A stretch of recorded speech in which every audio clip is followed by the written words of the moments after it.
በህይወቴ ብዙ ጨዋታዎች ላይ ቋጥሬ ያውቃለሁ። ዛሬ ሳውዝ አፍሪካ ላይ እንደምቋጥረው አይነት ቋጥሮ ግን ማለት ነው ቋጥሬ አላውቅም።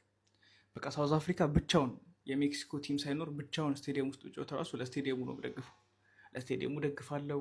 ለሳውዝ አፍሪካ ከምደግፍ ለኮርና ፍላጉ ደግፋለሁ፣ ለወንበሩ ደግፋለሁ፣ ለሳሩ ደግፋለሁ፣ ለጣራው ደግፋለሁ፣ ለመለበሻ ክፍሉ ራሱ ደግፋለሁ። ለሳውዝ አፍሪካ ከምደግፍ ማለት ነው።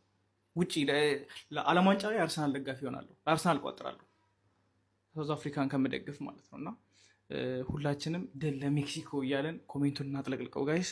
እና ደግሞ የዓለም ዋንጫ በምን ያለው እያላችሁ ስትጨነቁ ያላችሁ ሰዎች ካላችሁ ማለት ነው ሶርስ ምናምን ከሌላችሁ ባዮ ላይ ባለው ሊንክ ገብታችሁ ቴሌግራም ላይ ያለ ሊንክ አስቀምጬላችኋለሁ። እዛ ላይ ላይቭ ማየት ትችላላችሁ። ድል ለሜክሲኮ። የዓለም ዋንጫ ፖርቱጋል ዋንጫውን አንስታ ብሩኖ ፈርናንዴዝ በጎል ኮንትሪቢዩሽን ከሌሎች ተጫዋቾች አንደኛ ከሆነ ባለንዶር ውስጡት ብሩኖ ባለንዶር እንለዋለን። ምንም አባት አመጣም። አንተ ሳካ ከስፓይደርማን ይበልጣል፣ ዴክላን ራይስ የሱፐርማን ያጎት ልጅ ነው እያልክ ስትዘባረቅ ሰምተናል። አደግምልሃለሁ። የዘንድሮውን የዓለም ዋንጫ ፖርቱጋል አንስታ በጎል ኮንትሪቢዩሽን ብሩኖ ፈርናንዴዝ ከሆነ አንደኛ ባለንዶር ይገባዋል። ምንም አታመጣም።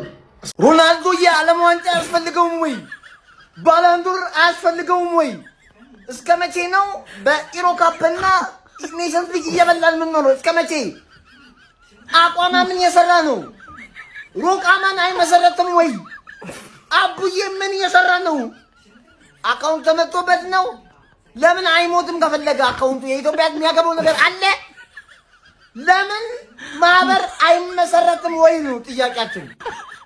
አይኑን አጥፉለት አቡዬ፣ አይኑን አጥፉለት ብያለሁ። እናቀው ዛሬ የዓለም ዋንጫ ይጀምራል እና የመክፈቻው ጨዋታ ሜክሲኮ ከደቡብ አፍሪካ ነው።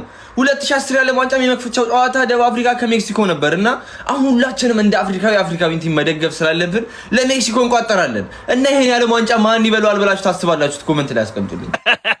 እኔ ከጀርባ የምታዩት ሰው እግር ኳስ ሲጫወት አይታችሁት ካልነዘራችሁ፣ በቃ ቆሜ ካላጨበጨብኩ ካላልክ አንተ ልክ አይደለም። እኔ ልክ ጤነኛ አይደለህማ። በቃ ይሄ ሰውዬ 911 ጎሎችን አስቆጥሯል። ተው ቆይ ከአርጀንቲና ጋር ያለውን ቁጥር ላሳያችሁ። ቁጥር አይዋሽም እና 117 ጎሎችን 61 አሲስቶችን በ199 ጨዋታዎች ለአርጀንቲና አስመዝግቧል። አሁን ይሄ ሰውዬ እኔ እኮ የቁጥር እኮ ጤነኛ ቁጥር እኮ አይደለም እኮ ከቁጥሩ ራሱ እንውጣና ይሄ ሰውዬ ኳሱን ስጡኝ ብቻዬን ስራ እሰራለሁ፣ ብቻዬን 11 ተጫዋች ገጥማለሁ የሚል ሰው እኮ ነው የገጠመን እኮ። አሁን እኔ ማወዳደር ምናምን ተው ማወዳደሩን።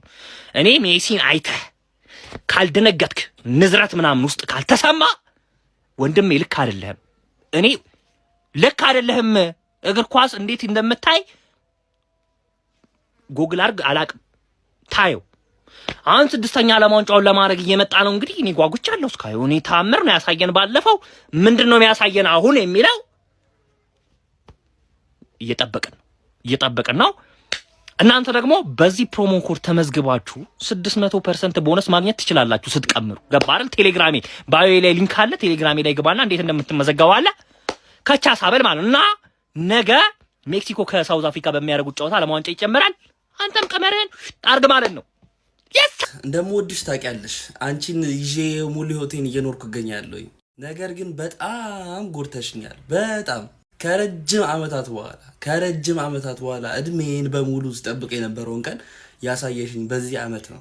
ያንቺ ዕጣ ብዙ ነው። እኔ የሳውዲ ሊግ ከዚህ በፊት አይቼም አላውቅም። ነገር ግን እሱ ምን ያክል እንደፈለገው ሳይ እኔም የሱን ያክል ፈልጌ ሲሳካለት አይቻለሁኝ በዚህ ዓመት። የሌሎች ክለብ ደጋፊዎች ዋንጫ ሲበሉ፣ ሌላ ነገር ሲያሳኩ፣ ሜሲ ዓለም ዋንጫን ሲያነሳ ምናምን ነገር በአይኔ የብረቱ አይቻለሁኝ። የኔን የመጨረሻ የእግር ኳስ መንገድ የምትክሹ ግን ሲያረሰበን ዋንጫውን ሲያነሳ ካሳየሽኝ ብቻ ነው ዓለም ዋንጫውን። ይሄን ወርቃማ ካሪየር በወርቃማ ዋንጫ የምንጨርስበት ዓመት ያርግልን። ሮናልዶ ዓለም ዋንጫን ያሳካ ቀን ይላል። ኦ ማይ ጋድ ዓለም ዋንጫ ዛሬ ነው የሚጀምረው። ቋጠሮ የለማ ጋይስ፣ እርግጠኛ ናችሁ? እኔ እኮ አመል መጥፎ እኮ ነው የሚቋጠረው። እኩል ለእኩል ብዙ ጊዜ ሲጀመር የመክፈቻ ፕሮግራሙ ነው። ያው ብዙ ሰው ትዝታ አለበትና የማን ደጋፊ ናችሁ? በዚህ ዓለም ዋንጫ ቋጠሮ የለም። ዛሬ የዋንጫ ቀን ነው፣ የዓለም ዋንጫ ቀን ነው፣ የዋንጫ ሳይሆን። ለማንኛውም ዛሬ የት ነው የምታዩት? ሼር፣ ኮፒ ሊንክ፣ ሪፖስት ማድረግ እንዳይረሳ። ይመቻችሁ። ወርልድ ካፕ ኢዝ ባክ ይላል። እንዴት ናችሁልኝ ማይ ፋሚሊ? በጉጉት ለ4 ዓመታት ስንጠብቀው የነበረው የ2026ቱ የዓለም ዋንጫ ተመልሷል። ይህንን የዓለም ዋንጫ ለየት የሚያደርገው ማለት ነው ባለፉት 2 አስርታት ማለትም ለ20 ዓመታት የዓለምን እግር ኳስ ዶሚኔት በማድረግ ማንንም ሳያስገቡ የተቆጣጠሩ 2 የዓለማችን ምርጥ ተጫዋቾች ፖርቹጋላዊው ክርስቲያኖ ሮናልዶና አርጀንቲናዊው ሊዮኔል ሜሲ የመጨረሻ የዓለም ዋንጫቸው እንደሚሆን የሚጠበቅበት ምርጡ የዓለም ዋንጫ ይሆናል ማለት ነው። እንግዲህ በዚህ የዓለም ዋንጫ እስከ ፍጻሜው ድረስ አብረን የምንቀጥል ይሆናል። ከጨዋታ በፊት በሚገራርሙ ፉትቦል ማች ሪቪው የቀደሙ ጨዋታዎች ምን ይመስሉ እንደነበር እኔ እያስኮመኮምኳችሁ እቀጥላለሁ። የእናንተ እገዛ ግን ስለሚያስፈልገኝ ቪዲዮቼ እናንተ ጋር ሲደርሱ በደንብ ኮፒ ሊንክ ሪፖስት እያደረጋችሁ ላይክ እያደረጋችሁ ለብዙ ሰው እንዲዳረስ ሼር እያደረጋችሁ እንዲሁም ፎሎ እያደረጋችሁ ቤተሰብ በመሆን አብራችሁኝ እንድትቀጥሉ ጋብዛችኋለሁ። እንዲሁም እስቲ እናንተ የምትደግፉት ብሔራዊ ቡድን እና ዘንድሮ የዓለም ዋንጫ ውድድር ማን ሊያሸንፍ እንደሚችል ኮመንት ላይ ሐሳባችሁን አስቀምጡልኝ። እኔ የምንጊዜም የዓለማችን ምርጡ እግር ኳስ ተጫዋች የሊዮኔል ሜሲ እንዲሁም የአርጀንቲና ደጋፊ ነኝ። አርጀንቲና ትበላለች የሚል የድጋፍ ስሜቴን አስቀምጣለሁ። ነገር ግን አርጀንቲና የማይሆንላት ከሆነ የክርስቲያኖ ሮናልዶ ሀገር ፖርቹጋል ያርግላት፣ ካልሆነ ኢንግላንድ እንድትበላ ምኞቴ ነው ማለት ነው። እነዚህ ከ3ቱ ክለቦች ውጪ ወደ ውጪ ብያለሁ። የእናንተን ግን ኮመንት ማድረግ እንዳትረሱ። ያው በዘንድሮ የዓለም ዋንጫ 48 ሀገራት ይሳተፋሉ። ከወር ያለፈ ጊዜያትን ሊፈጅ ይችላል ይህ ዓለም ዋንጫ። እንዲሁም 3 ሀገራት ላይ ነው የሚካሄደው። ስለዚህ የተለያዩ ውዥንብሮችን ምናምን ልንመለከት እንችላለን። በጣም የረቀቁ አዳዲስ ህጎችን እያስተዋልን ያለ ነው። እንዴት ሊሆን እንደሚችል ሁላችንም እስከ ፍጻሜው ድረስ አብረን ስንከታተል ነው የምናየውና ከጨዋታ በኋላ በቻልኩት አቅም እየመጣው ወደ እናንተ ለመድረስ እሞክራለሁ። ስለዚህ ፎሪ ፔጃችሁ ላይ ይሄ ፊት ከመጣ ላይክ፣ ፎሎ፣ ኮፒ ሊንክ፣ ሪፖስት ማድረግ እንዳትረሱ። ካለፉት ዓመታት አብዛኞቻችን በዝቅተኛ ግምት የምንጠብቀው አይነት የዓለም ዋንጫ ነው። ቢኮዝ በጣም ብዙ ጣጣዎች በዝተውበታል ገና ሳይጀመር። ከተጀመረ በኋላ ደግሞ በየጨዋታው የምናያቸው የተለያዩ ክስተቶች ሊኖሩ ይችላሉ።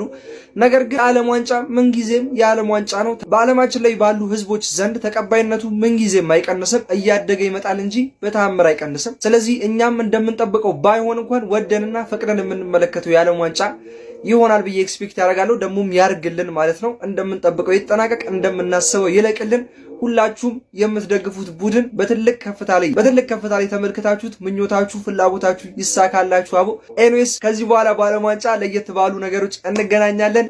የመቻችሁ የ2026ቱን ወርልድ ካፕ ለኔ ትንሽ ለየት የሚያደርገው ማለት ነው ማን ሊበላ ይችላል ብዬ መገመት ትንሽ ከብዶኛል። እኔ ይሄ ቪዲዮ ግን በጣም ረጅም ስለሆነ በእርግጠኝነት አይወጣም። እስኪ እንዲወጣ ለ10 ሰው ሼር አድርጉት። አትሊስት በቃ ለ10 ለምታውቁት ሰው ሼር አድርጉት እስከ መጨረሻው። በቃ ባይመቻችሁን ቁጭ አድርጉት፣ ፈልጋችሁ ተመልከቱት። በጣም ረጅም የ6 ደቂቃ ቪዲዮ። የመጀመሪያ ዓለም ዋንጫ 2010 ሳውዝ አፍሪካ ዓለም ዋንጫ ነው። እሱን ውድድር ስፔን ታሸንፋለች ብዬ በጣም እርግጠኛ ነበርኩኝ። ላይክ የዛው የስፔን ብሔራዊ ቡድን በቃ የዓለምን እግር ኳስ ዶሚኔት ያደረገ ነበረ። ዩሮን በላ፣ መልሶ 2010 ዓለም ዋንጫን በላ ሳውዝ አፍሪካ ላይ፣ መልሶ 2012 ዩሮን በድጋሚ በቃ ቶታሊ ዶሚኔት አድርጎ የነበረ ነው። ቀጥሎ 2010 ላይ ጀርመን በጣም አደገኛ ቡድን ነበረ። በራሱ በስፔን ነበረ ግን የወደቁት ማለት ነው። ኔዘርላንዶች ሁሌም አሪፍ ናቸው እና ለምን እንደማይበሉም አይገባኝም። ለዛም ነው ሁሉም ሰው ኔዘርላንድ እንድትበላ ምናምን ብዙ ደጋፊ ያላትም ለዛ ነው። ለእግር ኳስም ካበረከተችውም ነገር አንጻር አንድም ሁለቱም ነው ቃድል የላቸውም። በስፔንም ተሸነፉ። የሆነ ፋይናል እየደረሱ ምናምን የሆነ ለስምም ይከብዳል። ኔዘርላንድን የምታክል የእግር ኳስ ሀገር ዓለም ዋንጫ በልታ አታውቅም ማለት ትንሽ ይከብዳል። እና ጀርመን ናሽናል ቲምም የዛኔ ወሳኝ ቲም ነበረ። ከዛ 2014 ወርልድ ካፕ መጣ። የኔ ሁለተኛ ዓለም ዋንጫ ብራዚል ላይ በጣም ያበደ በቃ የሆነ እግር ኳስ እንትኔ ምናምን ቶታሊ ተቀይሮ አድጎ ነበር ያኔና ያኔም ጀርመን እንደምታሸንፍ እርግጠኛ ነበርኩኝ እና እንደጠበቅኩት ነው የሆነው። ምንም ጥያቄ የለውም። ብራዚልን 7-1 በገዛ ሀገሯ አዋርዳት። በስማ እኔ የጀርመን ቲም ያኔ መቼ ነበር ለብራዚል አልደገፍኩም እንዳብዛኛው ኢትዮጵያ። እኔ በቃ መቼ ነበር ፕሌይንግ ስታይላቸው ምናምን። ፔፕ ጋርዲዮላ ጀርመን ነበር ያኔ፣ ስፔን ነበረ ቅድሚያ። ስፔን በላች የላሜሲያ ቡድን ማለት ያ በአብዛኞቹ ተጫዋቾች የባርሳ ተጫዋቾች የነበሩበት ቲም የዓለምን እግር ኳስ ዶሚኔት አደረገ። ፔፕ ጋርዲዮላ መልሶ ባየር ሙኒክን ይዞ ደግሞ ጀርመን የዓለም ዋንጫን አሸነፈ። ከዛ ፔፕ ሲቲ ሲመጣ እንደውም በቃ ኢንግላንድ ልትበላ ነው ተብሎ ነበር፣ አልበላችም። ኤኒዌይስ ያኔም እንደጠበቅኩት ነው የሆነው። የጀርመን ናሽናል ቲም 2010 ላይ አሪፍ ነበር። 2014 በቃ ፋብሉ ነው የበላው ማለት ነው። አርጀንቲናን አሸንፎም ቢሆን ማለት ነው በሚያሳዝን ሁኔታ ቀስሜ ስብርብርብርብር ያለበት ዓለም ዋንጫ ነው ማለት ነው። ኤኒዌይስ አይገባትም። አርጀንቲና በጣም የተሻለች ቲም ነበረች ያኔ እድሜ ለነ ሂጉዌን ጨጓራ ላጥኔ በክርስቶስ። የሜሲ ዓለም ዋንጫ ግን እኔ አትረዱትም። እግዚአብሔርን 2022 ላይ የ2022ቱን ዓለም ዋንጫ አትረዱትም፣ አይገባችሁም አብዛኞቻችሁ ማለት ነው። እንዴት እንደመጣ የሆነ ስሜት አይኖረውም ነበር። እንደዚህ ከስንት እንባባ ላይ የመጣው ዋንጫ ባይሆን ኖሮ ላይክ 2014 ላይ በልጡት ቢሆን 2022 ላይ ግድ አሁን ግድ እንደማይሰጠን ማለት ነው። ኤኒዌይስ ቀጥሎ ፍራንስ ያሸነፈችው የራሻው ዓለም ዋንጫ መጣ 2018 ማለት ነው። እሱንም አይ ቲንክ ሁላችንም ሹር ነበርን፣ በቃ ፍራንስ እንደምታሸንፍ እሱን ዓለም ዋንጫ በቃ ሹር ነበርን አብዛኞቻችን። ክሮሻ ሳትጠበቅ ፋይናል ድረስ ሄዳ ነበረ። እሱ አስገራሚ ነበረ ምናምን። አርጀንቲና በፍራንስና በክሮሻ ነበር የተሸነፈችው። ሁለቱም ፋይናሊስት ናቸው። እሱ ናሽናል ቲም ለምን እንደሚወቀስ አይገባኝም። በክሮሻ ተሸንፋለች። ከዛ ግን እንደምንም አልፋ ነበር ከምድባ። ከዛ ፍራንስን የገጠመችው። ፍራንስን አትችላትም የኔ አባት። ያኔ ኤምባፔ ዝም ብሎ ይሮጥብሃል። በቃ አትይዞም ፔናልቲ ሲያሰጥ ነበር። ኤኒዌይስ ፍራንስ እንደምታሸነፍ ሹር ነበርን አብዛኞቻችን። አይ ቲንክ እንደጠበቁት ነው አሁን የሚሆነው ማለት ነው። ለመጀመሪያ ጊዜ ግን እንደ 2022 ወርልድ ካፕ ማሊ ሊበላ ይችላል ብትለኝ ላይክ አርጀንቲና ብዙ ጨዋታ ሳትሸነፍ መታለች ምናምን፣ ግን ስቲል ዓለም ዋንጫውን ትበላለች ምናምን ብዬ ስቲል ኤክስፔክት አላረኩኝም። ከዛም ደግሞ የሳውዲው ሽንፈት አለ፣ የሜክሲኮ ጫና አለ። የ2022 ወርልድ ካፕ ማለት እያንዳንዱ ጨዋታ አንዳንድ መጽሐፍ ይወጣል። በስመ አብ የክሮሻው ፋይናሉ ብቻውን 3 መጽሐፍ ይወጣል። ፋይናሉ የነበረው ድራማ ብዛቱ ማለት ነው። እንዴት አልፋ እንደመጣች አርጀንቲና ስትሸነፍ በሳውዲ አረቢያ ዌሪዝ ሜሲ ተባለ።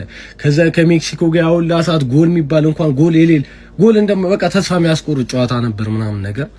ከዛ ግን ያቺን ጨዋታ ሜሲ አሳለፋቸው። ላይ በቃ ጎል ሊቆጠርበት የማይችልበት ጨዋታ ላይ በቃ ሜሲ የሜሲን ስራ ሰራ ማለት ነው። ከቦክስ ውጭ ያንን ጎል ከፈተው ጨዋታው ማለት ነው ቶታሊ።